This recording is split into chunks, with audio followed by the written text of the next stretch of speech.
And joining us now on our broadcast fresh off of what might have been the most thrilling match thus far on semifinal Saturday. He's the first player in University of Arizona men's tennis history to reach the ITA All-American Singles Final. It's Jay Friend joining us once again. Jay, first of all, congratulations to you on the victory. Talk me through that match. We'll talk about, obviously, the environment surrounding it again in a second, but just 7-6 in the third, no breaks of serve in the deciding set. Talk me through your level and what you had to do to ultimately get over the finish line. Yeah, this was definitely the best level I've played all week, and Dylan also matched that. I thought the level was very, very good from both sides. And then in the third set, just both serving well, playing our service game smart. And then once we got into that tiebreak, I kind of let loose and felt free. I almost felt high. I don't know, something just clicked in me, and then everything started to go my way. Yeah, and I'm very happy with the win. Yeah, it was a remarkable level, and I turned to the game you broke for your first break in that opening set. You ripped 3 backhand winners. I think it was 2 of them line, 1 a little short angle backhand pass. It was just like, it's on. And I'm curious how focused you were at the start, how important it was to get off to that fast start, given, again, you were looking for a little revenge here today. Yeah, very important. You can see a little trend in my matches this week. I win the first, I play really well, and then go down the second pretty easy. But yeah, in the first set, man, I was just super locked in. I wanted it so bad, and everything was flowing into the other. Once we got into that second, it was a little bit of a different story, but he played much better as well. And then from there, yeah, the third was crazy. When you're dealing with someone who has the weapons of someone like Dylan, what are the things you have to focus on within your own game to keep pace, right? Because to your point, you blink for a second, it feels like he's the sort of player that can just jump on you. Yeah, for sure. Throughout the match, I changed my return position a lot because he was really feeling the slice wide in the first one on the deuce side in the first set. And I started stepping up, and then he was started to really feel the big T. So you really have to change when it comes to these big hitters. And yeah, mostly against him, I just have to play my game and find forehands.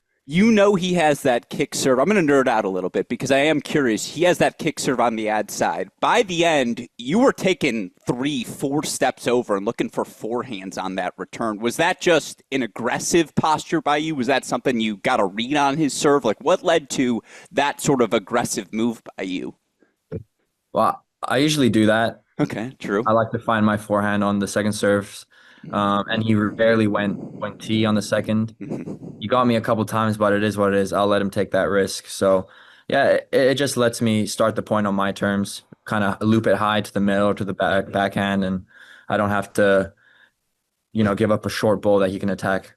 Yeah, see, we can have this discussion off mic. I like your backhand line. Like, I'd say just lace that one because it looked pretty good today as well. And, ultimately, again, you are through to the final. The first player in program history to do that in a decade that has seen so many firsts for Arizona men's tennis. What does that accomplishment mean to you?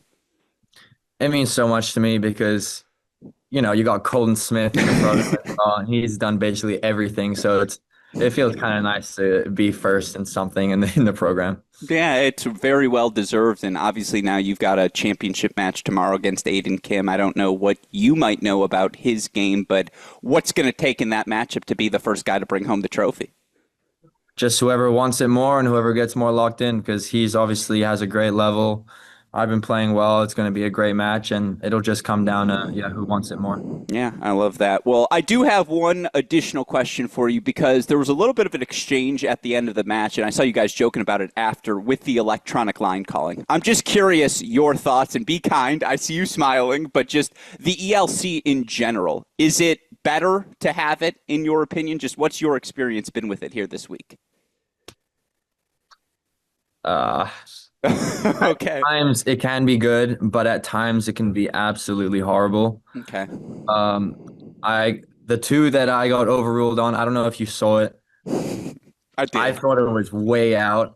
And once we got into the tiebreak, it's like if I make a call and it gets overruled, I lose the match, even though I'm up 5-0. So Basically, at the end of the match, Dylan came up to me and was like, "Yeah, sorry, bro. I just had to challenge everything because if I win when I'm 5-0 down in the tiebreak, I win the match. I don't care." Fair enough. Is it the certainty of it, I guess, to not have to dispute with the line judges? Like, that's got to be nice, right? To just know, like, the call's the call. The call's the call. Yeah, you don't see these blowouts like last few years over at regionals and everything. You see guys screaming at the umpires, and it gets a little nasty. But I mean, we get pissed at the electronic line calls, so they don't get any verbal abuse from the players. Yeah, exactly. It's better to get mad at the machines, I suppose, than the man itself. Well, certainly not a lot to get mad about today because, again, extraordinary level, and you thoroughly earned that victory today. 7-6 in the third. First man through the All-American final in program history. Arizona senior Jay Friend. Congratulations, my friend, on the victory, and obviously good luck to you in tomorrow's championship match. Thank you so much.